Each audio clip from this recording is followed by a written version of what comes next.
ہم کہیں کسی بہتر علاقے میں اچھا سا فلیٹ نہ لے لیں امی؟ سمیہ سلطانہ نے بڑے ناز کے ساتھ اپنی والدہ کو مخاطب کرتے ہوئے کہا۔ بس ایسی کون سی انہونی کہہ دی میں نے؟ سمیہ نے اپنے سجے سنورے بالوں میں سے پنے نکالتے ہوئے کہا۔ بھائی اب میرے پاس اتنا پیسہ ہے کہ میں کسی اچھے علاقے میں کرائے پر گھر لے سکتی ہوں۔ میں نے کہا نا کہ چپ کر جا، پہلے ہی تیرے کاموں کی وجہ سے گھر پانی پت کا میدان بنا پڑا ہے، اس کو ختم ہونے دے پھر کوئی اگلی بات کرنا۔ بھائی تیرے تجھ سمیت مجھے بھی اور تیرے باپ کو بھی گھر سے نکال دینے کے در پہ ہوئے پڑے ہیں، اور تو فلیٹ لیتی پھر رہی ہے تو نکال دینا۔ سمیہ نے بالوں کو کھول کر ان میں انگلیاں چلاتے ہوئے کہا۔ پرواہ کس کو ہے؟ آپ ہی تو کہتی ہیں شرع میں کیا شرم ہے؟ ارے کمبخت چپ کر جا، اس عمر میں میرے سفید چونڈے اور اپنے باپ کے سفید سر میں خاک ڈلوا رہی ہے۔ عزیز رشتہ دار سب منہ پر انگلی دھرے تھو تھو کرتے پھر رہے ہیں، بیٹیوں جوائیوں سب کی لان تان میں سن رہی ہوں، تیرا کیا جاتا ہے؟ تو شوں کر کے اڑ جاتی ہے صبح سویرے اور اس وقت شام پڑے واپس آتی ہے۔ میری بھولی ماں، سمیہ نے اٹھ کر ان کے گلے میں باہیں ڈالیں۔ تو نے کبھی ٹی وی پر دیکھا ہے مجھے؟ نہیں نا، میرا ڈرامہ ابھی مکمل نہیں ہوا، اب طریقہ کچھ اور ہے، ڈرامہ مکمل ہو جائے تو آن ایئر ہوتا ہے، وہ بھی کبھی کبھار سال 2 سال بعد۔ چلو لیکن میری ماں، ریکارڈنگ اور کام دیکھ کر ہی جو آفرز مجھے آن لگی ہیں ان کی تفصیل سن کر تو آپ کا دماغ ہی گھوم جائے۔ اب تو مجھے اشتہاروں میں بھی کام ملنے لگا ہے، اور مزید ڈراموں میں بھی، سیٹلائٹ چینلز پر بھی میری لائیو پرفارمنس والے پروگرام چلنے کی امید ہے۔ وہ عاصم ہے نا، عاصم، اس نے اپنی گلوکار، پھر اس نے خود ہی بتایا اس نے اپنی میوزک ویڈیو میں کام کرنے کے لیے مجھے 35,000 معاوضہ دینے کی پیشکش کی ہے۔ اس کے علاوہ ایک میوزیکل بینڈ مجھے لاکھوں میں معاوضہ دینے کے لیے تیار ہے اپنے میوزیکل ویڈیو میں کام کرنے پر۔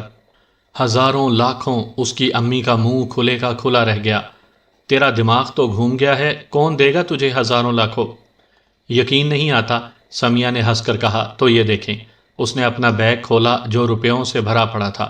آپ ایک ابھرتی ہوئی بے مثال فنکارہ کی والدہ ہیں امی، آپ کو تو فخر سے سر بلند کر کے لوگوں کو بتانا چاہیے کہ آپ کی بیٹی کیا بننے جا رہی ہے۔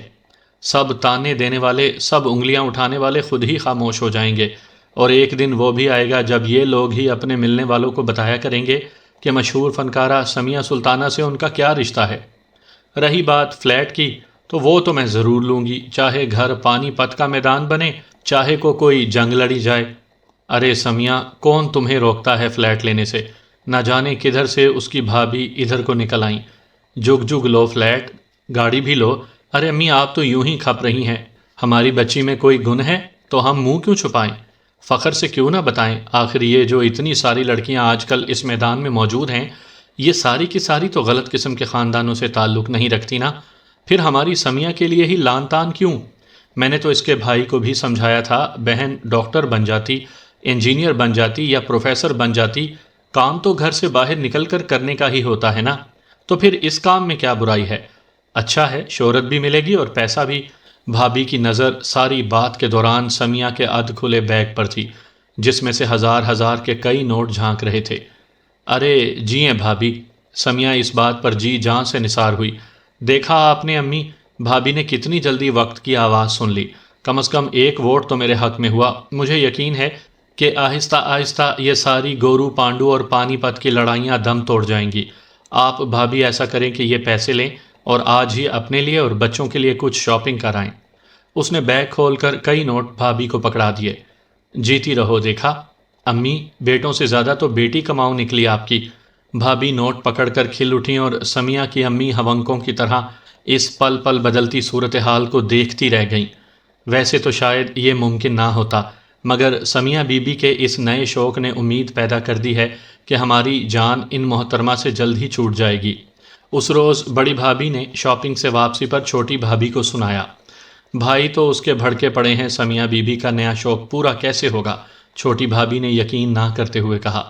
بڑے والے کو سمجھانا اور ٹھنڈا کرنا میرا، منجلے کو سمجھانا تمہارا کام ٹھہرا۔ دیکھو یہی موقع ہے کہ یہ بی بی اماں باوا سمیت یہاں سے فارغ ہو جائے، ورنہ ہمیشہ یوں ہی دھواں کا پکا کر گزارا کرتے رہیں گے۔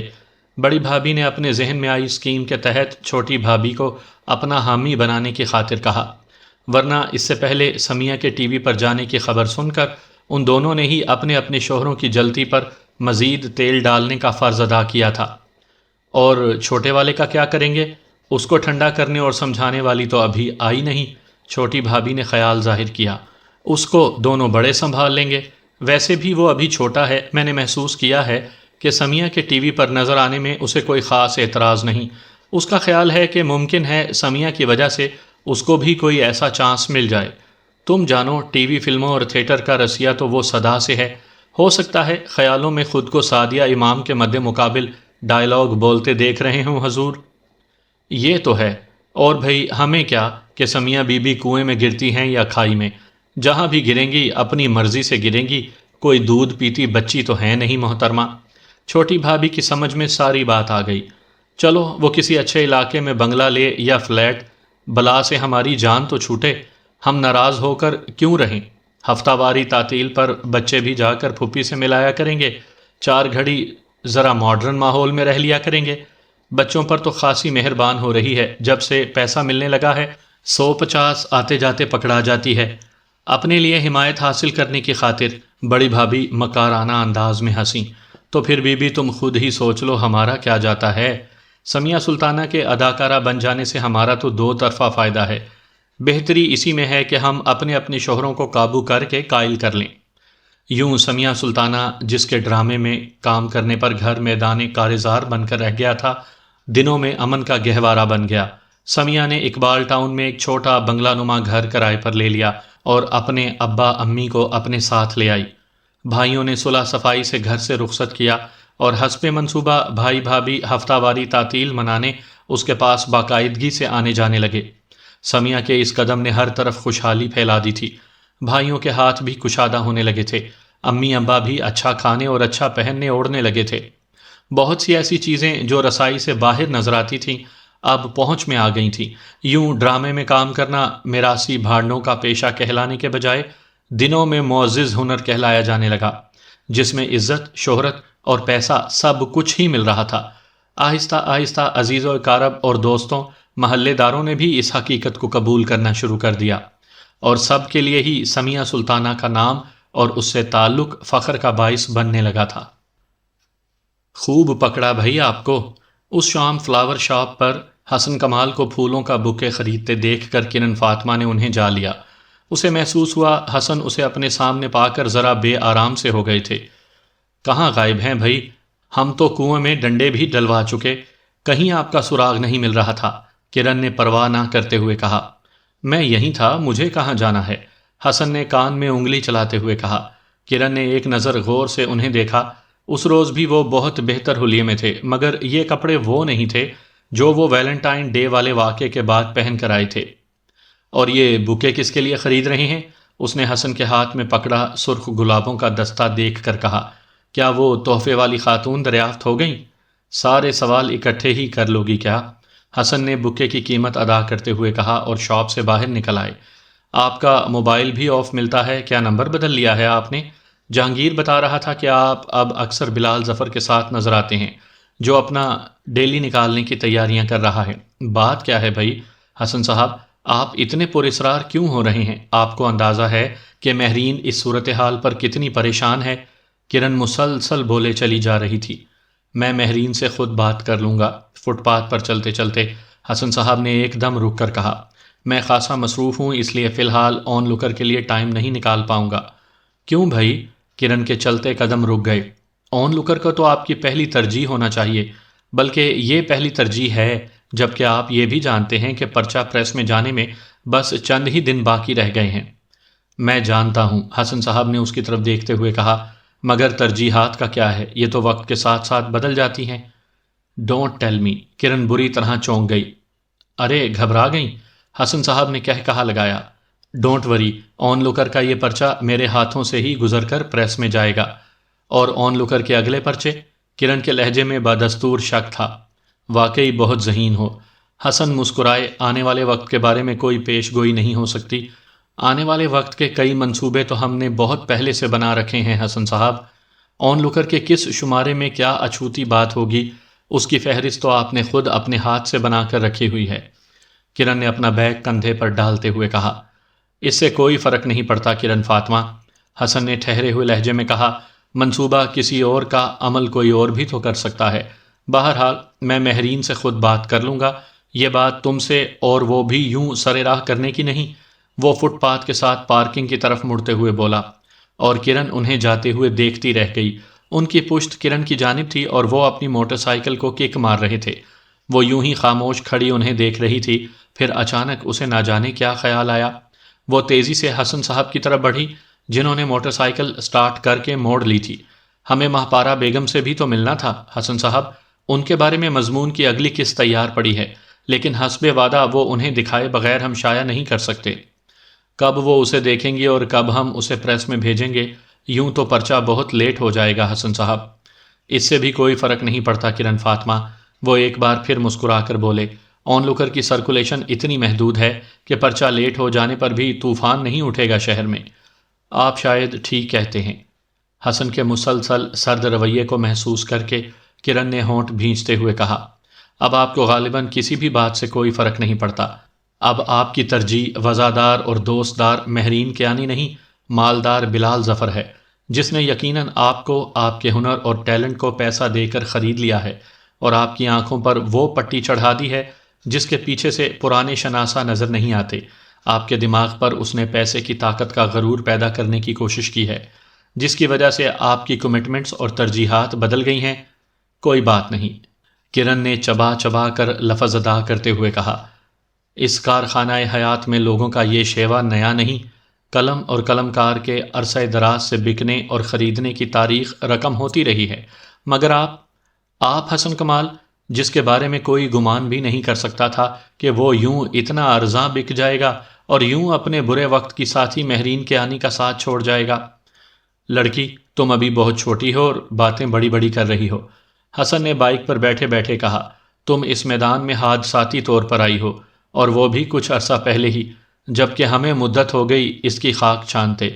کیا درست ہے کیا غلط، بکا کیسے جاتا ہے اور خریدا کیسے جاتا ہے، بکتا کون ہے اور خریدنے والا کون ہوتا ہے، یہ باتیں تم نے محض سن رکھی ہوں گی، ہم نے ہوتی دیکھی ہیں۔ اس لیے بہتر یہ ہے کہ بین السطور قیافے لگانے کا شوق ترک کر کے اچھے بچوں کی طرح اپنا کام کرتی جاؤ۔ آن لوکر آج کل تمہاری کاوشوں کا نتیجہ ہوتا ہے۔ حسن کمال اس میں سے نکل بھی جائے تو کچھ خاص فرق نہیں پڑتا۔ انہوں نے ایک بار پھر بائک کو کک لگائی اور اس کے سٹارٹ ہونے پر راہگیروں کے درمیان سے گزرتے دور کہیں غائب ہو گئے۔ کرن فاطمہ کو محسوس ہوا کہ اس کا گلا گھٹ رہا تھا اور اسے شدت کی پیاس لگ رہی تھی۔ اس نے اپنی آنکھوں کو چھوا جو نم تھیں، اور پھر اپنے ہونٹوں کو جو خشک ہو رہے تھے۔ اسے اپنا سر گھومتا محسوس ہو رہا تھا۔ مجھے ہمت کر کے کسی طرح جلد از جلد گھر پہنچنا چاہیے، اس نے سوچا، اور اپنی بے جان ٹانگوں کو گھسیٹتی ویگن سٹینڈ تک پہنچ گئی۔ اس رات اسے تیز بخار نے آ لیا اور وہ اگلے 3 روز تک دفتر نہ جا سکی۔ شریف چاچا نے کلینک کے ریسیپشن روم کی صفائی کے دوران دیوار گیر شیلفوں کی درازوں سے پرانے اخبارات اور رسالے نکالے اور انہیں ردی میں بیچ دینے کی نیت سے لے جانا چاہتے تھے۔ شازیہ کچھ دیر قبل ہی ڈیوٹی پر آئی تھی اور اس نے حسب معمول اپنی اپائنٹمنٹ لسٹ چیک کرنے کے بعد اپنا رجسٹر تیار کر لیا تھا، اور اب وہ شریف چاچا کو ان کے کام میں مشغول دیکھ رہی تھی۔ نئے دن کا اخبار اسی دن کی شام کو اتنا پرانا اور بے وقت ہو کر رہ جاتا ہے۔ ہر روز صبح لوگ نیا اخبار دیکھنے اور پڑھنے کو بے چین ہوتے ہیں، اور شام ہونے تک اس اخبار کی خبریں باسی اور غیر اہم ہو چکی ہوتی ہیں۔ شازیہ نے اخبارات کے ڈھیر کو دیکھتے ہوئے سوچا، پھر اسے اسی پرانے ڈھیر میں چند پرانے میگزین نظر آئے جو یقیناً وہ پہلے بھی دیکھ چکی تھی، مگر اس وقت محض وقت گزاری کے لیے وہ انہیں نکال کر اپنے ٹیبل پر لے آئی۔ ہر رسالے میں تقریباً مخصوص قسم کی چیزیں شامل تھیں، ماڈلز کی تصاویر، شو بزنس کی نیوز، سیاسی شخصیات کے interviews, food corners, health and beauty tips, fashion کے صفحات۔ اس نے یوں ہی سرسری نظر سب میگزینز پر ڈالی۔ یہ نیا رسالہ ہے شازیہ بی بی، میں نے آج ہی ڈاکٹر صاحب کے کمرے سے نکالا ہے، اور یہ پرانے اخبار بھی۔ چاچا شریف نے ایک چیئر پر رکھے چھوٹے سے ڈھیر میں رکھے ایک رسالے کو نکال کر اس کی طرف بڑھاتے ہوئے کہا، یہ بھی پہلے پڑھ رکھا ہوگا میں نے چاچا شریف۔ شازیہ نے بے دلی سے رسالہ پکڑا، مگر اس کا ٹائٹل دیکھ کر وہ چونک گئی۔ یہ میگزین تو نیا لگتا ہے، میں نے نہیں دیکھا، اس نے شاید خود کو مخاطب کرتے ہوئے کہا، اور رسالے کے صفحات پلٹنے لگی۔ Exploring the history of the legends, اندرونی صفحات میں سے ایک کی شہ سرخی نے اسے چونکا دیا۔ یہ مضمون کسی معروف گائک گھرانے کے متعلق تھا۔ شازیہ کو ان پرانے گلوکاروں میں کوئی خاص دلچسپی نہیں تھی جو پکے راگ گاتے تھے اور ٹریفک کنٹرول کرنے والے کانسٹیبلوں کی طرح ہاتھ ہلاتے تھے۔ یہ گھرانہ بھی اسی قسم کے گائکوں کا تھا۔ شازیہ کو انگریزی کی شدھ بدھ واجبی سی تھی، گو اس نے اسپوکن انگلش کی کلاسز لینا شروع کر رکھی تھیں، اسی لیے اسے مضمون کے بھی بہت سے مندرجات سمجھ میں نہیں آئے تھے، مگر جس چیز کو دیکھ کر وہ بری طرح چونکی تھی وہ اس مضمون کے صفحات پر چھپی وہ تصویر تھی جس کے نیچے Mahpara Begum the sole living inheritor of the family اس کا کیپشن درج تھا۔ ہاں ہائے، اس نے فوری رد عمل ظاہر کیا۔ چاچا شریف، یہ تصویر دیکھیں ذرا۔ اس نے شریف چاچا کو قریب بلایا۔ یہ وہی خاتون نہیں جو ادھر بھی آتی ہیں کبھی کبھی؟ اس نے اپنے خیال کی تائید چاہی۔ چاچا شریف نے میگزین اٹھا کر آنکھوں کے قریب کرتے ہوئے کہا، یہاں تو ایک سے ایک بیبیاں آتی ہیں شازیہ بیٹا۔ انہوں نے اپنا چشمہ آنکھوں پر لگاتے ہوئے کہا، کون سی بیوی ہے یہ؟ انہوں نے یاد کرنے کی کوشش کی۔ نہ۔ بہت غور کرنے کے بعد چاچا شریف نے حلق سے آواز نکالتے ہوئے کہا، اس بیوی کی شکل دیکھ کر یاد نہیں آیا، پر اس بیوی کو میں جانتا ہوں۔ اس نے ایک اور تصویر پر انگلی رکھی۔ شازیہ نے تصویر کے نیچے دیکھا، شہپارہ بیگم اس کے نیچے درج تھا۔ یہ بیوی اپنے وقتوں کی بڑی مشہور گانے والی تھی۔ ہم بھی ریڈیو پر اس کے گانے سنا کرتے تھے جب چھوٹے ہوتے تھے۔ یہ بیوی یاد کریں شریف چاچا، ادھر آتی۔ شازیہ کی بات ڈاکٹر عبدالصبور کی آمد پر ان کے بآواز بلند السلام علیکم کہنے پر ادھوری ہی رہ گئی۔ شازیہ نے کھڑے ہوتے ہوئے لاشعوری طور پر وہ میگزین ٹیبل سے اٹھا کر دراز کے اندر ڈال دی۔ ڈاکٹر صبور کی آمد کے ساتھ ہی روٹین کی مصروفیات شروع ہو گئیں اور شازیہ کو وہ میگزین دوبارہ دیکھنے کا موقع نہ ملا۔ اس شام کی ڈیوٹی سے فارغ ہو کر گھر جاتے ہوئے اسے وہ میگزین دوبارہ یاد آیا۔ اس نے جاتے جاتے اسے دراز سے نکال کر اپنے بیگ میں ڈال لیا۔ اسی رات اس کی انگلی اس کے موبائل پر پہلی مرتبہ فیضان کا نمبر دبا رہی تھی۔ اس وقت تو میں چند دوستوں کے ساتھ ہوں، تم سے کل بات کروں گا۔ اپنی چونکا دینے والی خبر سمیت میرے فون کا یا پھر خود میرا انتظار کرنا، فیضان نے جواب دیا۔ حسن صاحب نے آپ سے کیا بات کی ہے میم؟ کرن نے پورے تجسس کے ساتھ اگلے ہی روز مہرین سے پوچھا تھا۔ تمہارا کیا خیال ہے وہ مجھ سے کیا بات کر سکتا ہے؟ مہرین نے الٹا سوال کیا۔ یہی کہ وہ بلال ظفر کے ڈیلی کو جوائن کر رہے ہیں اور آن لوکر کو چھوڑ رہے ہیں۔ کرن نے ایک ہی سانس میں وہ خدشہ ظاہر کر ڈالا جو گزشتہ ملاقات سے اسے ہولائے ہوئے تھا۔ وہ ایسا کیوں کرے گا بھلا؟ مہرین نے میز کی سطح پر کونیاں ٹکا کر ہاتھوں کے پیالے پر چہرے سے ٹکاتے ہوئے کہا، میں نے کئی مرتبہ ان کو بڑے کینوس پر اپنی بات کرنے کا ارادہ ظاہر کرتے ہوئے سنا ہے۔ وہ آن لوکر کو لو سرکولیشن والا میگزین قرار دیتے ہیں۔ وہ ایک ذہین اور پیدائشی صحافی ہیں۔ بلال ظفر اگر ان کے لیے موقع پیدا کرے گا تو یقیناً وہ اسے ضائع نہیں کریں گے۔ کرن نے صاف گوئی سے کام لیتے ہوئے کہا، اور مہرین کے آنی کا چھوٹا سا کینوس کیا کرے گا پھر؟ مہرین سے یقیناً حسن نے کوئی دل دکھا دینے والی بات کی تھی جب ہی وہ اتنی مایوس اور بجھی بجھی نظر آ رہی تھی۔ کچھ بھی نہیں کرے گا، کرن نے سر ہلا کر کہا۔ وہ بس اپنی ڈگر پر چلتا رہے گا، کیونکہ اس کا نہ تو کسی سے مقابلہ ہے، نہ ہی اسے کوئی ایوارڈ جیتنے کی تمنا ہے۔ اس کے قاری لوور مڈل کلاس میں بھی موجود ہیں اور اپر کلاس میں بھی، گو محدود ہی صحیح، مگر جن کو آن لوکر پڑھنا ہے وہ کوئی دوسرا میگزین نہیں پڑھیں گے۔ مجھے بچوں جیسی تسلیاں مت دو کرن فاطمہ، میں نوشتہ دیوار پڑھ رہی ہوں۔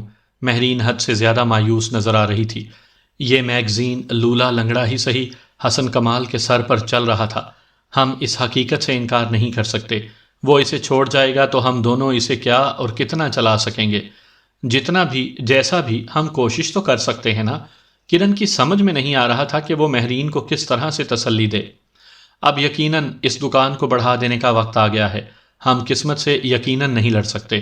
مہرین نے مایوسی کے سمندر میں تیرتے ہوئے ایک اور بات کہی، ابھی جہانگیر کو اور نعیم کو لے کر میں ماپارہ بیگم کی مشہور و معروف حویلی میں جا رہی ہوں، چلیں دکان بڑھانے سے پہلے یہ خواہش تو پوری کر لینے دیں، میں تو مارے اشتیاق کے پاگل ہوئی جا رہی ہوں۔ کرن نے اس کو ہنسانے کی کوشش کی۔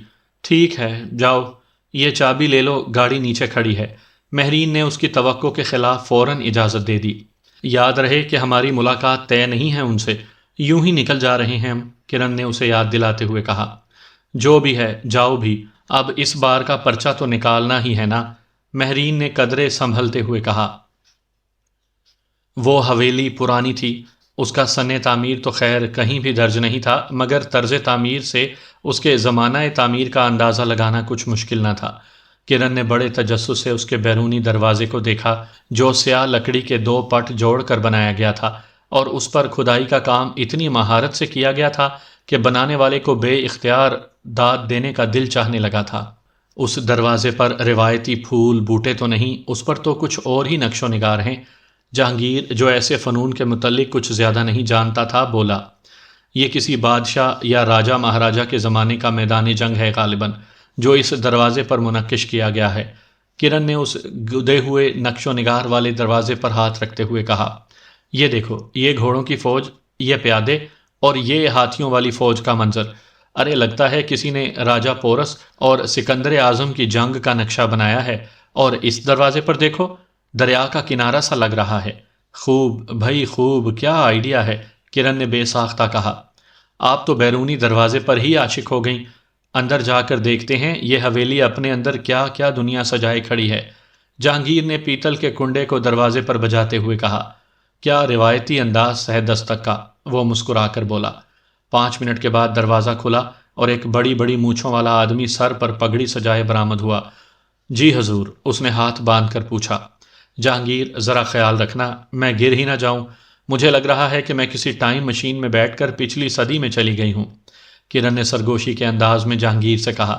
ماہنامہ اون لکر سے آئے ہیں، جہانگیر نے انتہائی پیشہ ورانہ انداز میں وزٹنگ کارڈ آنے والے کو پکڑایا۔ بیگم صاحبہ کی حسب ہدایت حاضر ہوئے ہیں۔ آپ کو حضور کچھ دیر زحمت کرنا پڑے گی انتظار کی، میں اندر سے دریافت کر کے ابھی حاضر ہوا۔ آنے والے نے انتہائی مؤدب لہجے میں کہا اور سیاہ دروازے کے پیچھے غائب ہو گیا۔ میں چشم تصور سے دیکھ رہی ہوں کہ اندر علی بابا 40 چور والی مرجینہ کا سا لباس پہنے خادمائیں موجود ہوں گی، اور لمبی لمبی گردنوں والی سرائیاں اور قہوے کی پیالیاں۔ کرن اپنی فینٹسیز بیان ہی کر رہی تھی کہ بڑی مونچھوں والا کسی جن کی طرح دوبارہ باہر آ گیا۔ آئیے حضور، گو بیگم صاحبہ کے آرام کا وقت ہے، لیکن آپ چونکہ حسب وعدہ آئے ہیں، سو بیگم صاحبہ نے اندر آنے کی اجازت دے دی ہے۔ وہ کہتا ہوا انہیں اندر لے آیا۔ ایک نیم تاریک ڈیوڑی جس کے دائیں بائیں ایک ایک کمرے کے دروازے کھل رہے تھے، ادھر سے گزر کر وہ ایک وسیع صحن میں نکل آئے۔ صحن کے ایک طرف چھوٹا سا باغیچہ تھا جس پر چھائی بہار اپنے جوبن پر تھی۔ باغیچے کے وسط میں سنگ مرمر کا تخت سا بنا ہوا تھا۔ وسیع صحن میں سرخ اینٹ کا فرش تھا، ایسی نفیس اینٹ جو اب شاید کہیں بھی نہیں بنتی تھی۔ مونچھوں والے شخص نے صحن کے اس پار ہی ان کو 2 خواتین کے حوالے کر دیا۔ اختری اور بسنتی، یہ بیگم صاحبہ کی خصوصی مہمان ہیں، نشست گاہ میں بٹھاؤ، بیگم صاحبہ ابھی تشریف لاتی ہیں۔ کرن اور جہانگیر نے ایک دوسرے کی طرف دیکھ کر بامشکل تھوک نگلا، اور ان دونوں خواتین کی ہمراہی میں صحن عبور کر کے ایک بڑے کمرے میں داخل ہو گئے۔ یہ کمرہ جدید قدیم آرٹ کا مرقع تھا، جس میں فرشی نشست کا اہتمام تھا۔ وہ دونوں جوتے اتار کر ایرانی قالین پر بچھی سفید چاندیوں والے فرش پر مخمل کے غلافوں سے سجے گاؤ تکیے سے ٹیک لگا کر بیٹھ گئے، اور چاروں دیواروں کو منہ اٹھا کر دیکھنے لگے۔ روغنی پینٹنگز، آبدار تلواریں، آرائشی ظروف اور دستکاریوں کے نمونوں سے سجی وہ دیواریں اور وہ کمرہ کتنا مختلف اور کتنا منفرد لگ رہا تھا، یہ وہ دونوں ہی بتا سکتے تھے۔ وہ دونوں جدید دور کے ٹپیکل نوجوان تھے، مگر اس کمرے کی سجاوٹ میں ایسا روب اور دبدبا تھا کہ وہ دونوں ہی مروب ہوئے گونگ بیٹھے تھے۔ نہ جانے وہ خود کیسی ہوں گی۔ کافی دیر خاموش رہنے کے بعد کرن نے اس سکوت کو توڑا۔ مجھے تو خوف سا محسوس ہو رہا ہے، نہ جانے ہمیں اس حویلی کے مکینوں جیسے لوگوں سے بات کرنے کی تمیز بھی ہے یا نہیں۔ جہانگیر نے خیال ظاہر کیا۔ اس حویلی میں بھی سیلیبریٹیز بسنت مناتے ہوں گے کیا؟ کرن نے کہا۔ پتہ نہیں، لیکن لگتا ہے کہ ابھی پی ٹی وی یا کسی پرائیویٹ چینل والے کی نظر نہیں پڑی اس پر، ورنہ اب تک 10 شامیں اور راتیں منعقد ہو چکی ہوتی اس میں۔ جہانگیر نے جواب دیا۔ تم نے چھت کی جالیاں دیکھی ہیں، اور جھروکے اور ستون اور شطرنج کی بساط کا سا فرش اور ان ملازمین کے آداب میزبانی؟ مجھے ایسے لگ رہا ہے جیسے میں کوئی خواب دیکھ رہی ہوں، کرن نے مروب لہجے میں کہا۔ آداب عرض ہے، اسی دم کمرے کے ایک کونے سے آواز آئی۔ ان دونوں نے چونک کر دیکھا اور یکدم کھڑے ہو گئے۔ ان کے سامنے ڈھلتی عمر کے باوجود ایک حسین روبدار خاتون کھڑی تھی۔ سلور گرے بالوں پر دوپٹہ ڈالے، انگوری پاجامے اور سفید کرتے میں ملبوس پاؤں خصے میں مقید تھے۔ کرن نے نظر اٹھا کر ان کے گلے میں پڑے کنٹھے کو دیکھا اور پھر ان کی 7واں ناک میں چمکتی ہیرے کی رنگ کو۔ او خدا، یہ میرے سامنے موجود ہیں، زندہ مجسم! اس کے جسم میں کرنٹ سا دوڑ گیا۔ او چاچا میاں اور آپ کے چچا جو ان کے مداح تھے، دیکھیں میں ان کے کتنے قریب موجود ہوں، کتنے قریب! اس نے تصور میں چا میاں کو مخاطب کرتے ہوئے کہا۔ تشریف رکھیے۔ ان کا لہجہ سرد تھا مگر وزاداری کا دامن مضبوطی سے تھام رکھا تھا۔ وہ دونوں روبوٹس کی طرح بیٹھ گئے۔ آپ کا تعلق کس جریدے سے ہے؟ انہوں نے اوپر کو اٹھی ہوئی اپنی 7واں ناک ذرا مزید اٹھاتے ہوئے پوچھا۔ اون لکر جی، یہ کارڈ اور یہ میگزین، جہانگیر منمنایا۔ جو صاحبزادے پہلے آئے تھے ان کا نام بھی کچھ اور تھا اور حلیہ بھی۔ انہوں نے اب کے کرن کو مخاطب کیا۔ جی، کرن نے گلا کھنکارا اور سیدھی ہو کر بیٹھی۔ حسن کمال ہمارے ایڈیٹوریل بورڈ کے ممبر ہیں اور اس مضمون کے سلسلے میں وہی آپ سے پہلے ملے تھے، لیکن آج کل وہ کچھ اہم کاموں میں مصروف ہیں۔ میرا مطلب ہے کچھ اہم ذاتی کام ہیں، لہٰذا حسب وعدہ ہم دونوں یہاں آپ کے پاس حاضر ہوئے ہیں۔ جی فرمائیے، پھر کیا لائے ہیں آپ؟ کرن نے محسوس کیا کہ وہ اگرچہ کچھ بیزار تھیں مگر اپنی وزاداری نبھانے کی خاطر خاصی مروت کا مظاہرہ کر رہی تھیں۔ اس نے چند کاغذات سمیت ایک فائل ان کی طرف بڑھا دی۔ آپ مختصر اپنی بات جو اس میں لکھی ہے بتا دیجئے، اس وقت میرا چشمہ میرے پاس نہیں۔ انہوں نے فائل پکڑے بغیر کہا۔ جہانگیر اور کرن نے ایک دوسرے کی طرف دیکھا۔ اس بار مضمون کا زیادہ تر حصہ شہپارہ بیگم یعنی آپ کی والدہ کے فن کے بارے میں ہے، خصوصاً کلکتہ میں منعقد ہونے والے سنگیت سیمٹن میلے میں ان کی شرکت اور ٹھمری اور ان کی عظیم الشان پیشکش جس کے نتیجے میں انہیں نشان سنگیت سے نوازا گیا تھا۔ اس کانفرنس میں نشان سنگیت انہیں ٹھمری اور داورہ سنانے پر نہیں، آساوری راگ کے مظاہرے پر ملا تھا۔ ماپارا نے تصحیح کی، راگ آساوری صبح دم کا راگ ہے اور انہوں نے یہ مظاہرہ صبح دم ہی کیا تھا۔ آپ اس راگ کے بارے میں کچھ اور بتائیں گی؟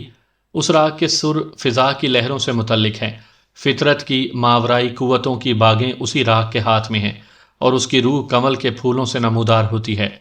اسی راگ کی دیوی کا لباس کیسری ہوتا ہے جس میں بھبوت ملی ہوتی ہے۔ کرن نے دیکھا یہ بات کرتے ہوئے ماپارا بیگم کے لہجے اور چہرے میں بیزاری کا شائبہ نہیں رہا تھا۔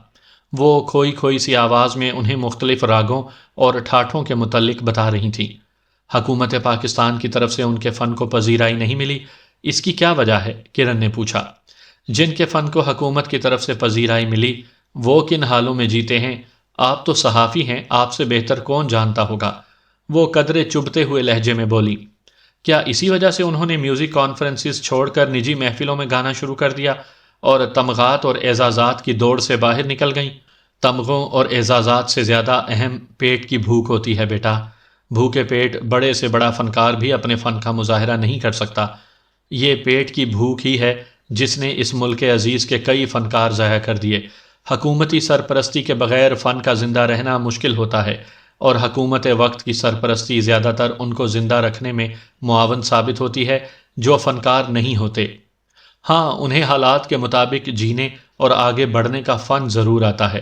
آج تم لوگ جس شہپارہ بیگم کو لیجنڈ آف میوزک ورلڈ قرار دینے کی کوشش کر رہے ہو، جیتے جی ان کا یہ حال تھا کہ عمرہ اور رئیسہ کی محافل میں فن کا مظاہرہ کر کے کماتی تھیں اور رات کو بستر پر پڑے پڑے آنسو بہاتی تھیں کہ یہ وہ وقت تو نہیں تھا جس کا تصور انہوں نے کیا تھا۔ اور مہرو جان، وہ جو آپ کے ساتھ ہوتی تھیں، انہیں تو حسن کارکردگی کا تمغہ بھی دیا گیا، وہ کیوں یوں قسم پرسی کی حالت میں جیتی رہیں؟ کرن نے ڈرتے ڈرتے سوال کیا۔ ماپارا بیگم اس سوال پر بری طرح چونک گئیں۔ تم لوگوں کو کیسے معلوم ہوا کہ وہ قسم پرسی میں جیتی رہیں؟ اسی، انہوں نے انگلی کا اشارہ کرتے ہوئے بآواز بلند کہا، اسی حویلی میں زندگی کے آخری ایام گزارے ہیں انہوں نے، ٹھاٹھ سے، شان بان سے۔ اعلیٰ افسران نہ سہی، ہم جیسے غریب تو تھے ان کی قدردانی کے لیے۔ مہرو جان نے ایک شاندار زندگی گزاری، ان کے فن کو پذیرائی بھی ملی، مگر جس تمغے کا ذکر تم کر رہی ہو اسی کے حصول کے بعد تو ڈاؤن فال آیا ان پر۔ ان کی ضرورتیں وہ تمغہ نہیں پورا کر سکتا تھا، نتیجتاً خناس میں کوڑیوں کے مول بک گیا۔ یہ دنیا ہے بیٹا رانی، یہاں شاہ کو گدا ہوتے اور گدا کو شاہ ہوتے دیر نہیں لگتی، مگر اس معاشرے میں قدردانی کے مستحقین کی جس طرح ناقدری ہوتے ان آنکھوں نے دیکھی ہے نا، وہ شاید کسی اور معاشرے میں نظر نہ آئے۔ یہ لوگ، یہ دنیا والے نہیں، وہ اوپر بیٹھا خدا ہے جو مسبب الاسباب ہے۔ میری والدہ کا انتقال ہوا اور میں مہر جان کے در پر جا پڑی۔ مہر جان بیماری اور ضعیفی کے باعث فن کے مظاہرے سے محروم ہوئیں۔ دم کے ساتھ دام کا ساتھ ہوا۔ اللہ والی بی بی تھی، دینے والا ہاتھ عطا ہوا تھا، عمر بھر کی زکوٰۃ ہاتھ سے دی ہوئی کام آئی۔ اسی خدا نے مہر جان کو ایڑیاں رگڑ رگڑ کر مرنے سے بچا کر اس حویلی میں لا اتارا۔ اس شان سے اس حویلی سے جنازہ اٹھا ان کا کہ کیا اپنے کیا پرائے، سب ہی حیران ہوئے، شریک بھی ہوئے، مگر وہ اس دنیا کے بنے ہوئے ناخدا، وہ تمغے نواز کر تصویریں کھنچوانے والے سب سوئے پڑے رہے۔ ایک عظیم فنکارہ مری کہ کسی چیونٹی کسی کو خبر نہ ہوئی۔ یہی حال میری والدہ کا رہا، یہی حال میرا ہونے والا ہے نا۔ اس تمغے نے مہر و خالہ مرحومہ کو گمنامی سے بچا لیا، نہ تمغوں سے محرومی نے میری والدہ کی روزی کم کی۔ یہ سب قدرت کے رنگ ہیں، مگر شوبازی، سستی شہرت اور نام کی عزت کمانے والے عبرت حاصل نہیں کرتے، یہ ان کا مقدر ہی نہیں ہے۔